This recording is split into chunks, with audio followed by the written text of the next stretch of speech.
I didn't recognize the man standing in my kitchen until he waved at me. I came home from work last night, around 7 p.m. The apartment was dark, except for the light above the stove. First thing I noticed was a smell, garlic and onions frying in oil, which was weird since I lived alone and hadn't cooked in days. Then I saw him, standing at the stove, back to me, stirring a pan, looking as if he belonged there. For several seconds, I just stared. He was about my height, same hair, wore the same navy jacket that hung on the back of the chair. Then he turned around. He had my face, not similar, exactly. He offered me a polite smile. "You're early," he said. My keys clattered from my hand onto the floor. We stood and stared at each other across the tiny kitchen. "Who are you?" I managed. He looked puzzled, like I had asked a stupid question. "I live here," he said. I snatched up a glass from the counter, the first thing I could reach, and hurled it at him. It hit the cabinet behind and shattered. He didn't flinch. "Hey," he said, calm as everything. "You're going to hurt someone." He turned off the stove and walked to the table. I stumbled back into the hallway without thinking. "Look," he said, hands up. "You're confused. It's all right." His voice was my voice, exactly the way I sound. "I'm calling the police," I stammered. "You already have," he replied. My phone was on the kitchen table. I checked it and found a record of an outgoing emergency call at 6:42 p.m. when I was still at work. "They've been," he said softly. "What?" He nodded toward the living room. My legs somehow carried me forward. I peered around the doorway. 2 uniformed officers sat on my couch. They were perfectly still, but they were breathing, slowly. Their eyes were open, staring through the far wall. "What did you do?" I whispered. "I didn't do anything," he said. "This part just takes a little while." "A while for what?" He pulled out a chair from the table and sat down. "For one of us to remain." I saw on the table the dinner was laid out for only one. "I don't understand," I said. "I know," he replied. "I didn't either." The sentence hung in the air. "Either?" I asked. He nodded. "Last week, I came home, and someone else was already here." My throat closed up. "He looked like me," he continued. "Like you do now."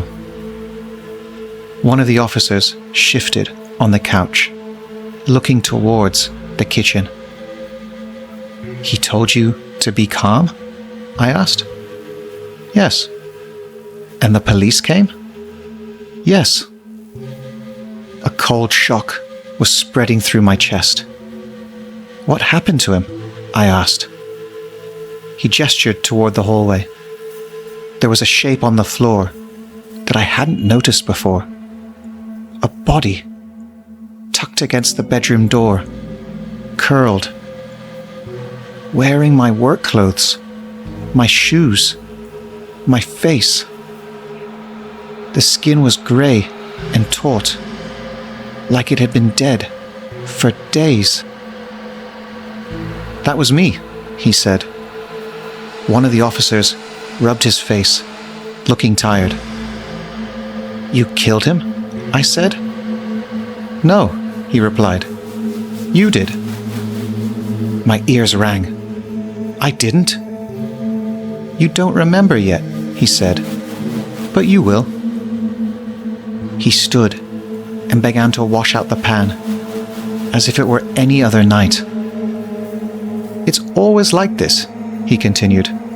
"The new one shows up, someone panics." My legs felt like jelly. "The old one attacks first," he said. "They always do." The body by the hallway twitched. Just a finger. I stumbled back. "They don't die straight away," he murmured. "One of us just becomes less."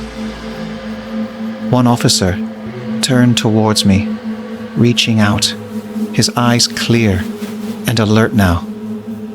I tried to bolt through the door, but my legs wouldn't coordinate properly. "I remember this bit," he said behind me. "It's the worst." I could still feel everything. I just couldn't move anything properly. "You'll figure it out soon," he said. "You'll believe you always lived here." And he was right. I remember standing where he stood, looking at me. My eyes strayed to the body. It was breathing again. Its eyes were open and staring at me with terror and confusion. It spoke in my voice. I didn't recognize the man standing in my kitchen until he waved at me.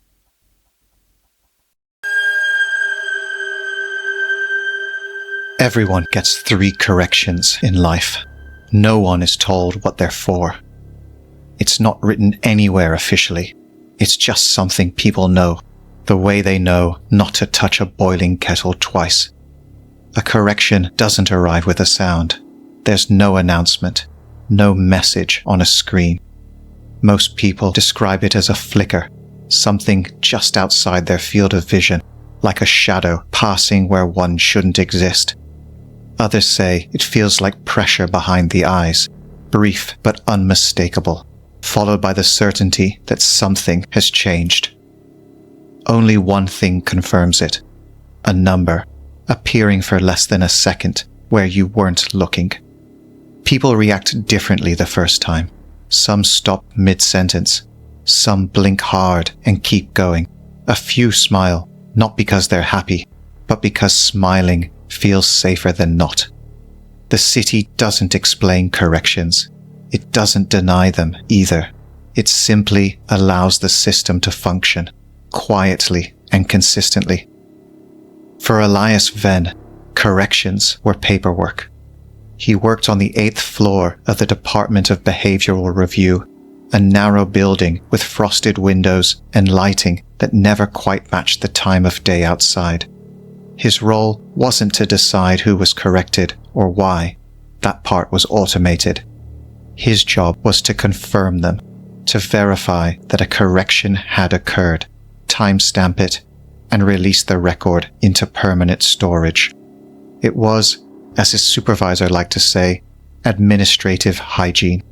Elias believed that distinction mattered. He wasn't causing harm, he told himself.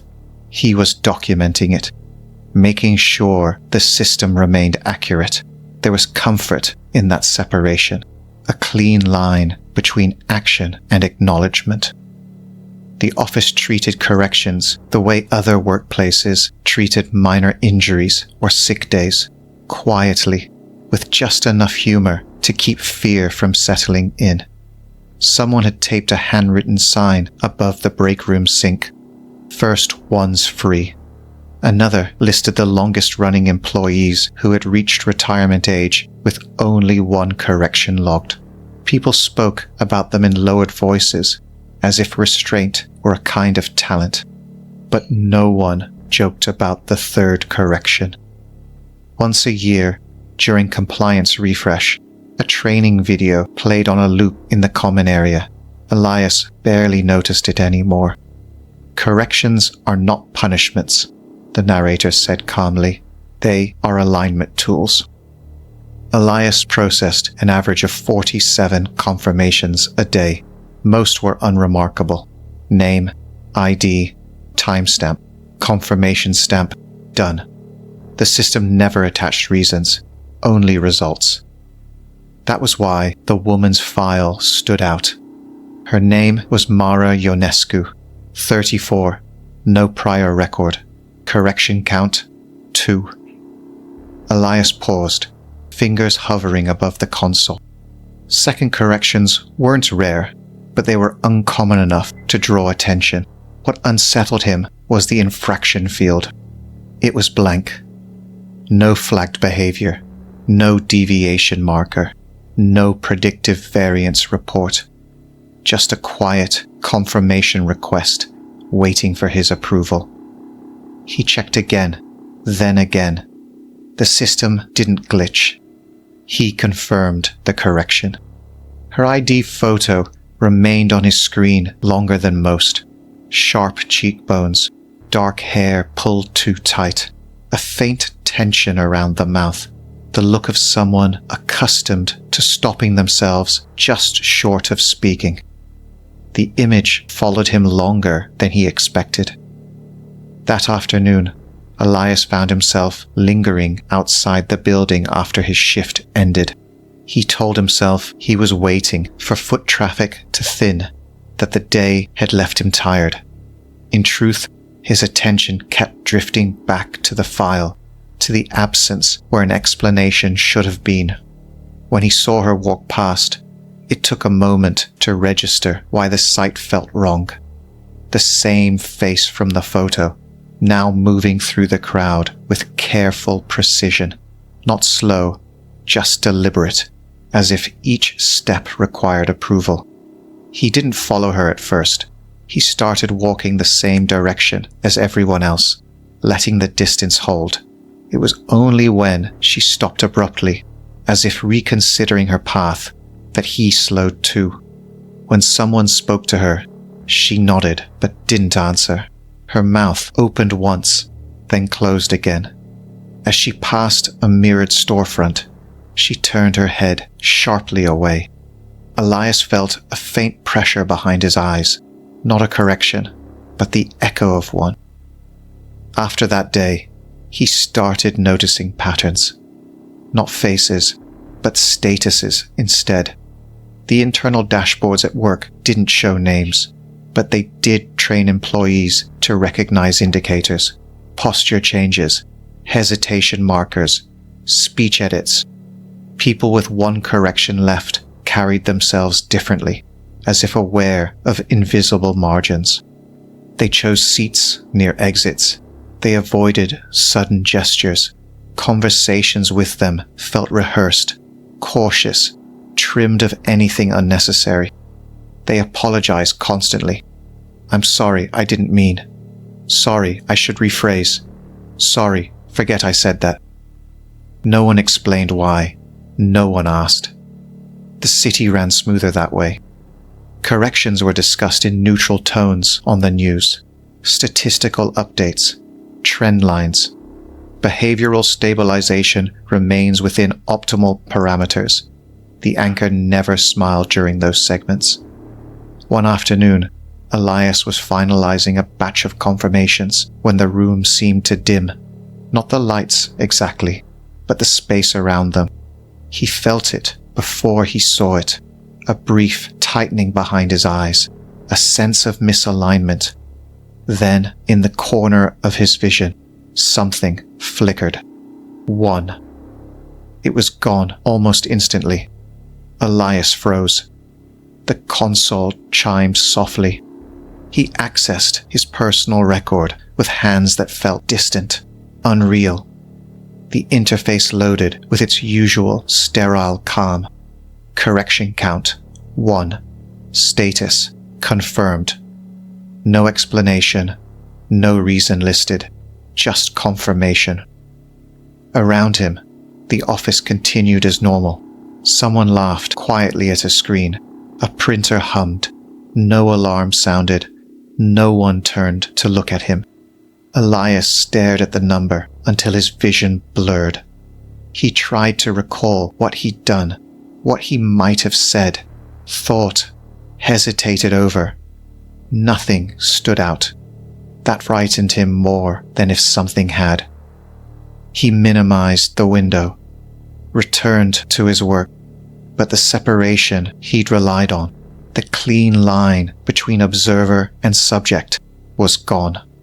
And now, like many others, he had 2 corrections left. Having 2 corrections left didn't feel like danger at first. It felt like learning how to move without being noticed. Elias didn't wake up the morning after his correction expecting anything to be different. There was no pressure behind his eyes, no number waiting in the corners of his vision.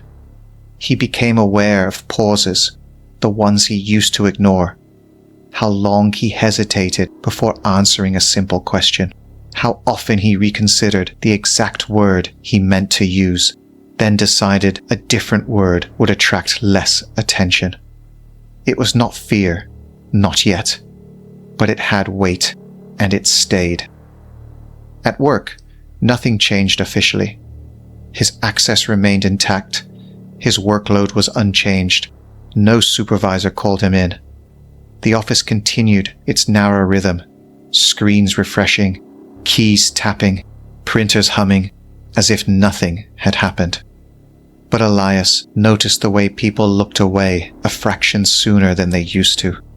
Not from him exactly, but from the idea of him.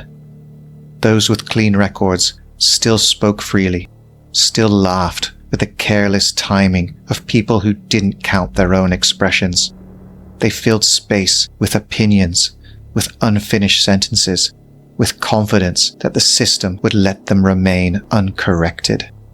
Elias envied them the way someone envies people who don't think before they speak.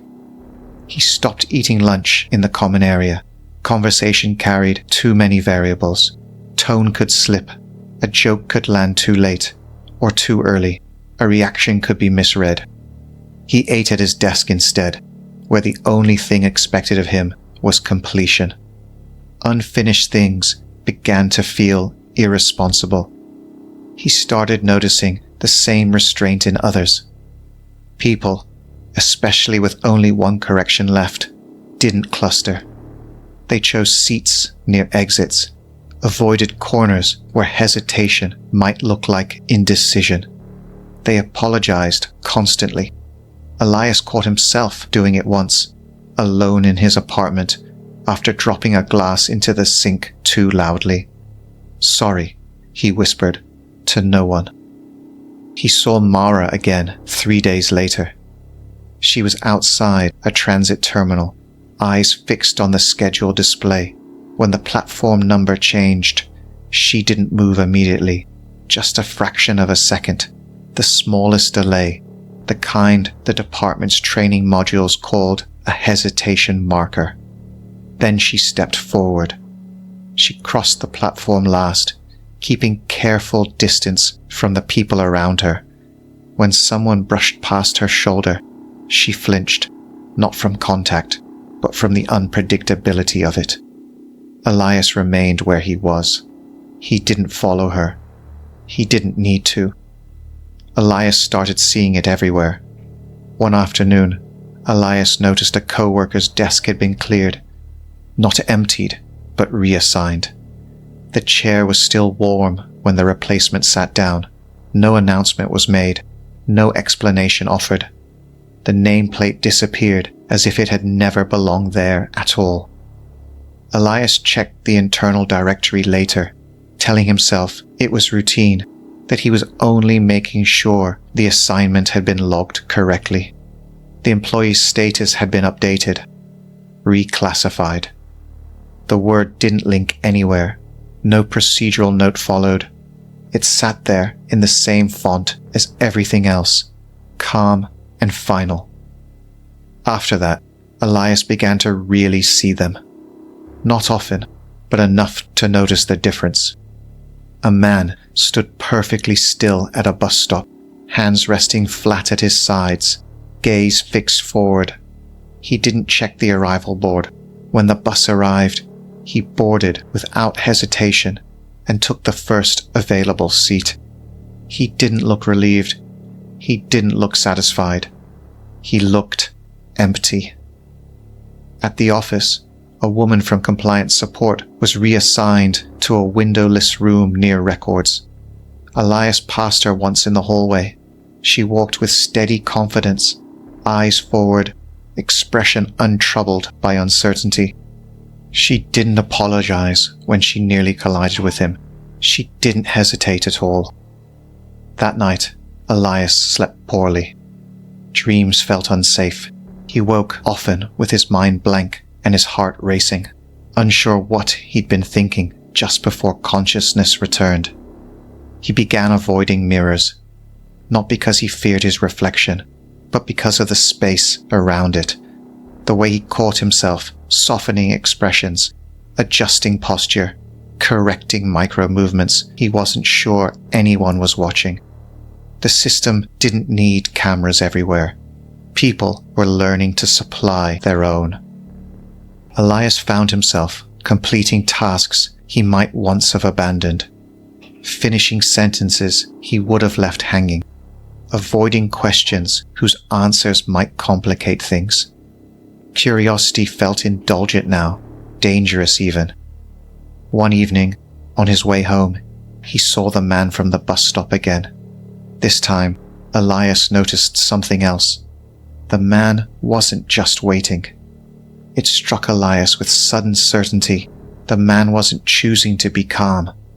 Calm had been chosen for him.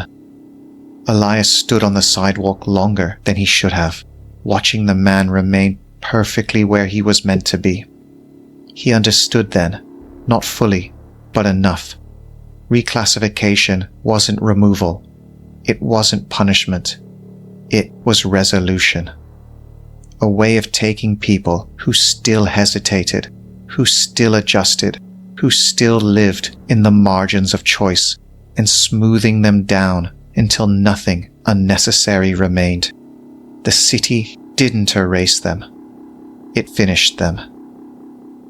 Elias turned away before anyone could notice he'd been staring. He walked the rest of the way home with his hands at his sides, his pace even, his face neutral. Not because he wanted to, because he had begun to understand what the system corrected. And for the first time since his number appeared, he caught himself wondering something he couldn't afford to wonder for long. When the third correction comes, does it fix you? Does it complete you? The second correction didn't arrive because Elias made a mistake. It arrived because he noticed one. The morning it happened felt unremarkable at first. Elias arrived at work on time. He logged in. He reviewed his queue.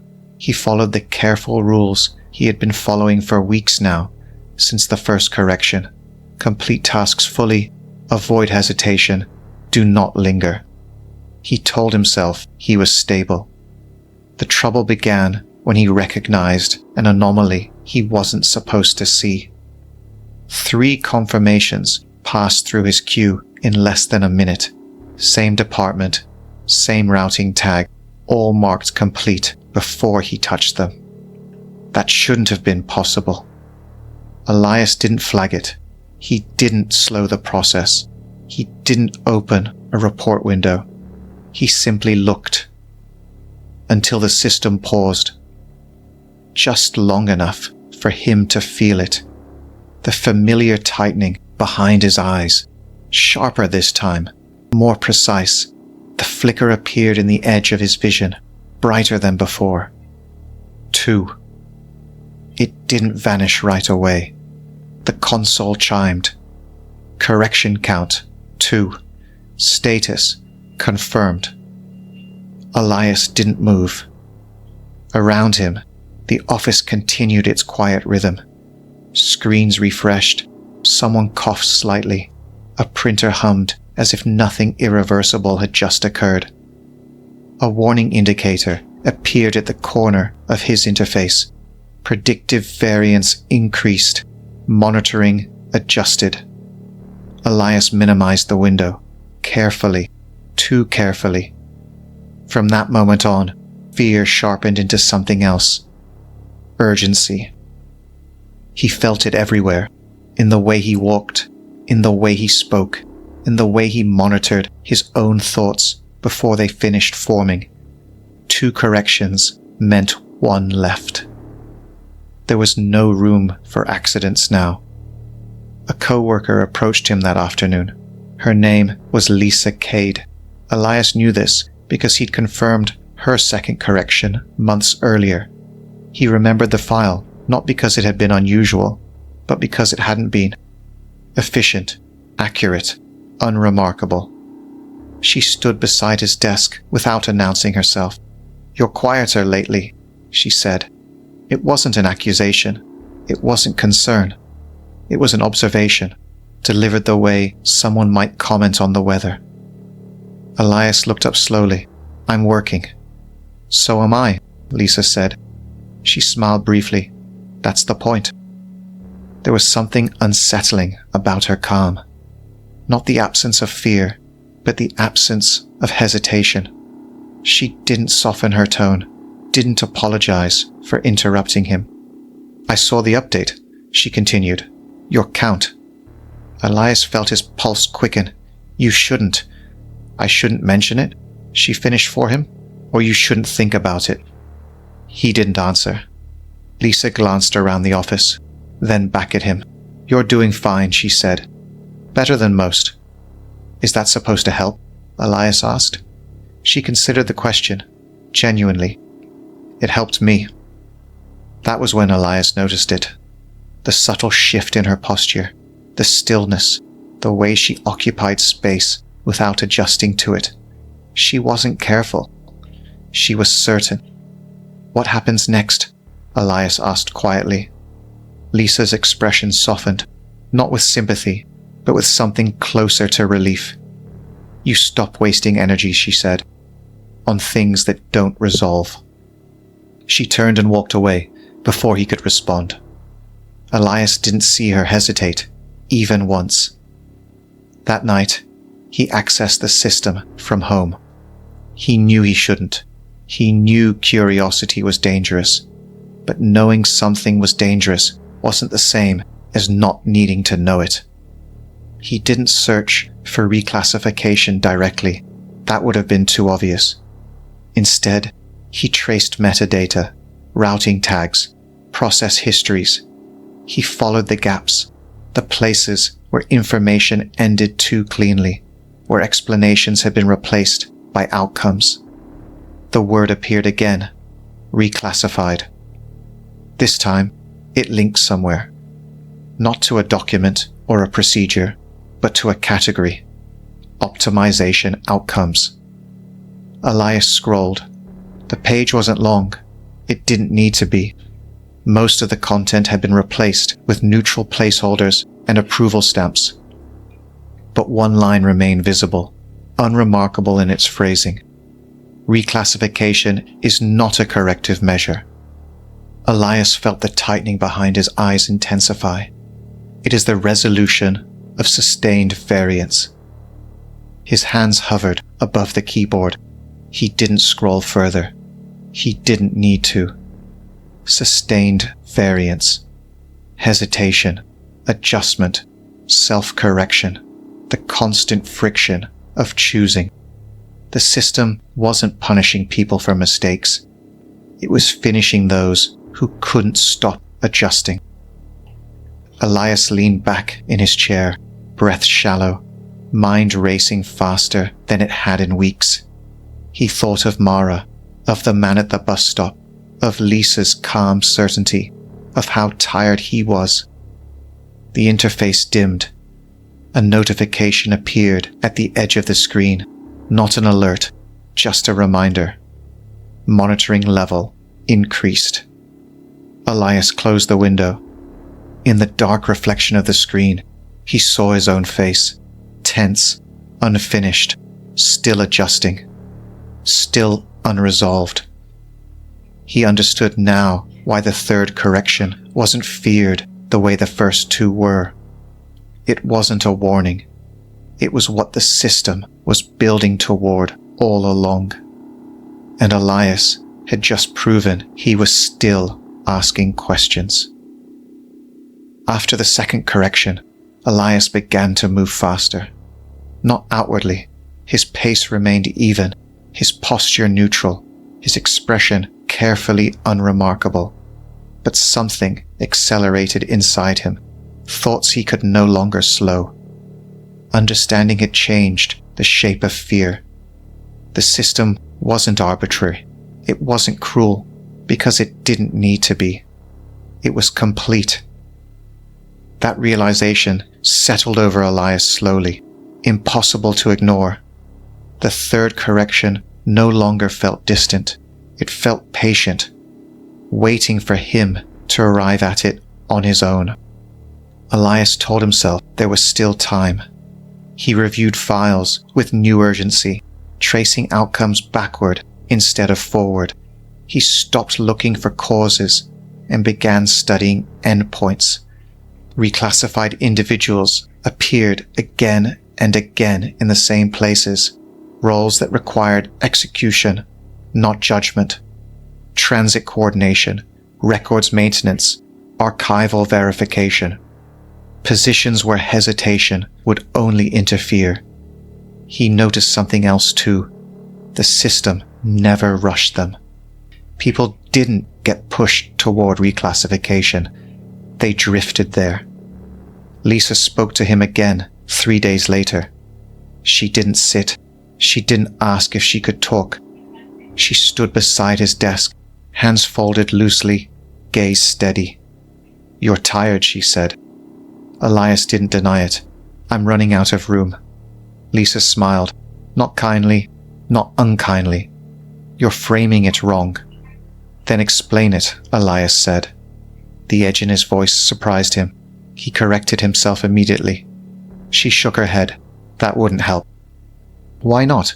"Because you're still thinking in terms of loss," she said. "That's not what happens." Elias watched her carefully. "Then what does?" Lisa was quiet for a moment. "You stop carrying what you don't need," she said. "You stop correcting yourself before you're corrected." "That sounds like giving up." "It felt like resting," she replied. The word stayed with him long after she walked away. Resting. That night, Elias accessed the system again. He didn't hide it this time. There was no point. Monitoring had already adjusted. He could feel it, the way his thoughts seemed to brush against something just before fully forming. He navigated directly to the category he'd avoided before. Optimization outcomes. Most of the page was still redacted, but enough remained now to suggest shape, if not detail. Charts showing variance reduction over time, behavioral smoothing metrics, notes indicating successful resolution, and beneath them, a single line that hadn't been there before. The third correction is applied when sustained variance reaches diminishing returns. Diminishing returns. The phrase wasn't threatening, it was practical. Elias leaned back in his chair and laughed. He understood it now. The system didn't need to remove people. It didn't need to silence them, or erase them, or lock them away. It waited until they were exhausted, until the effort of choosing outweighed the benefit, until resolution became preferable to resistance. Elias closed the interface and stared at his reflection in the darkened screen. He looked thin, taut, unfinished, still correcting himself. The next day, he arrived at work early. He moved through security without incident, logged in, took his seat. The office greeted him with its usual muted hum. Lisa was already there. So were the others. Reclassified employees didn't cluster. They didn't need to. They existed in their assigned spaces, efficient and untroubled, moving when required and stopping when it wasn't. Elias watched them with a strange mix of envy and grief. He spent the morning completing tasks without interruption. No hesitation, no revision. He didn't overthink phrasing, didn't smooth expressions. For the first time in weeks, the effort eased just a little. The flicker came just after noon. There was no pressure behind his eyes this time, no warning, no sense of misalignment, just a quiet certainty, complete and unquestioned. 3. The number appeared clearly, then disappeared. The console chimed. Correction count, 3. Status reclassified. Elias didn't panic. He didn't reach for anything, didn't look around, didn't wait for someone to escort him away. Nothing happened. Around him, the office continued. Screens refreshed, keys tapped. Someone laughed briefly, then stopped. Elias felt something lift. The constant internal monitoring, the need to adjust, to pause, to reconsider, now dissolved. Thoughts arrived, fully formed. Movements followed intention, without friction. He stood when the system prompted him to stand. He walked when it directed him to walk. His new assignment populated his interface smoothly. Behavioral confirmation, level A. He sat down at a different desk. The work was familiar. Confirmations, timestamps, accuracy checks. What his supervisor used to call administrative hygiene. The distinction he'd once relied on, observer and subject, no longer mattered. It wasn't necessary. Lisa passed by once. She nodded, a small acknowledgement between equals. Elias returned it. At the end of the day, he shut down his terminal and left the building with the others, his steps even, his expression neutral, his thoughts unburdened by choice. For the first time since the number appeared, Elias felt complete. Everyone gets 3 corrections in life. After that, you stop needing them.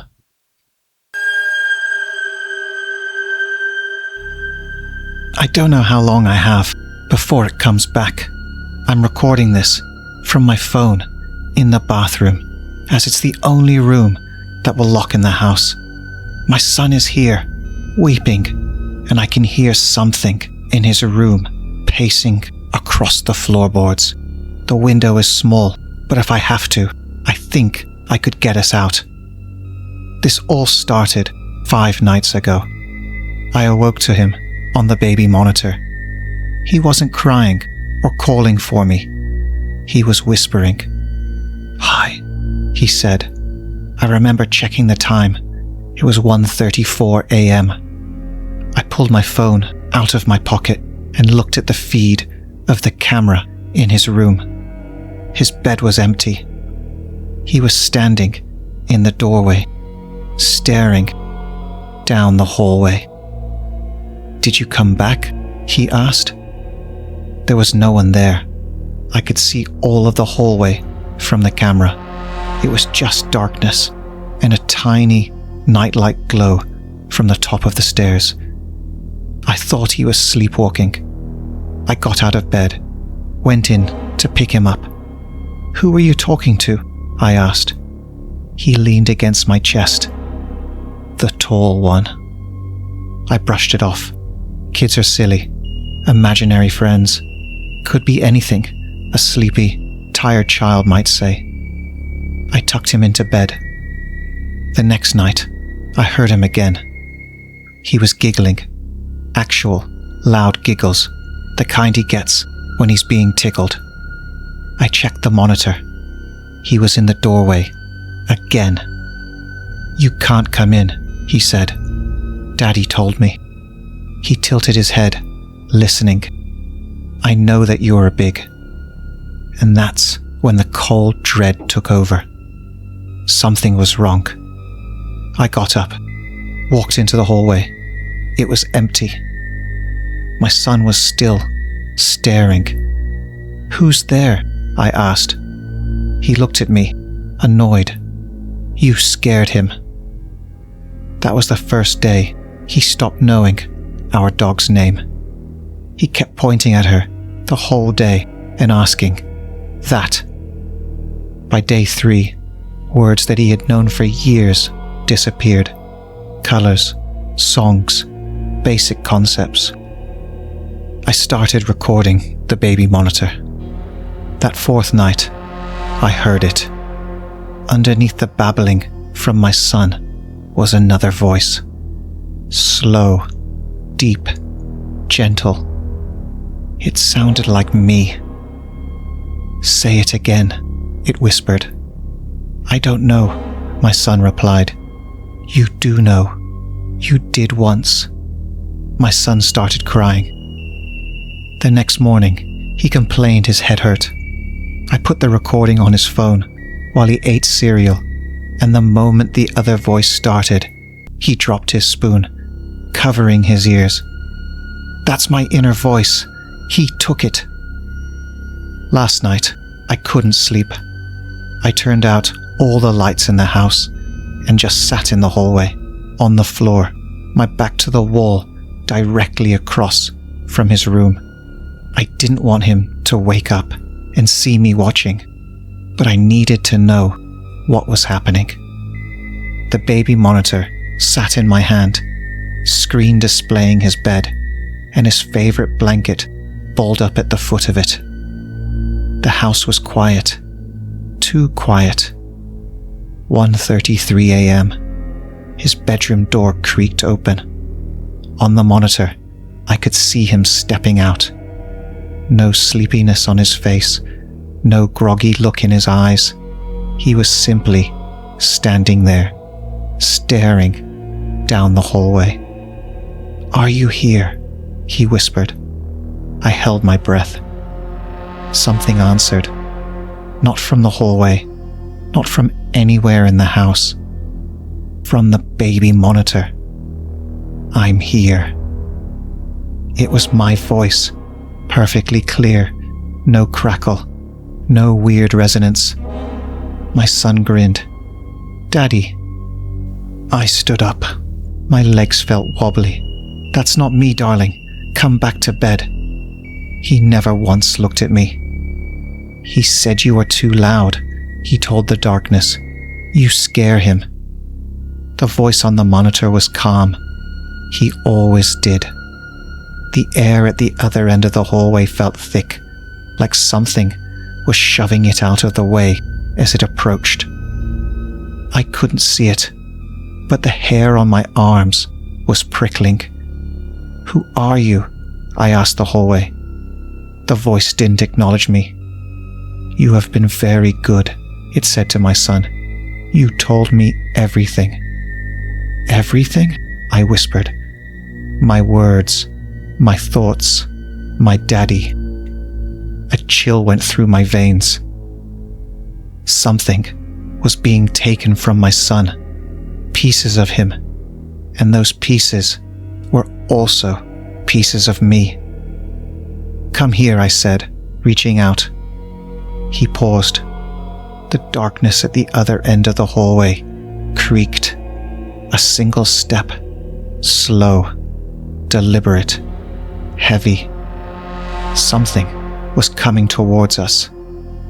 "He is ready now," the voice whispered. "I have no need for you anymore." I lunged for my son, pulling him into my arms. "Get out!" I screamed. The thing at the end of the hallway never slowed. Another step. The baby monitor crackled. "I need only one last thing," the voice said. "The rest of you." I ran. I slammed and bolted the bathroom door shut behind me. My son, sobbing and clinging to me. Outside, something is out there, waiting, breathing. And it sounds like me, and I can hear it saying my name the way I do, trying to get it right.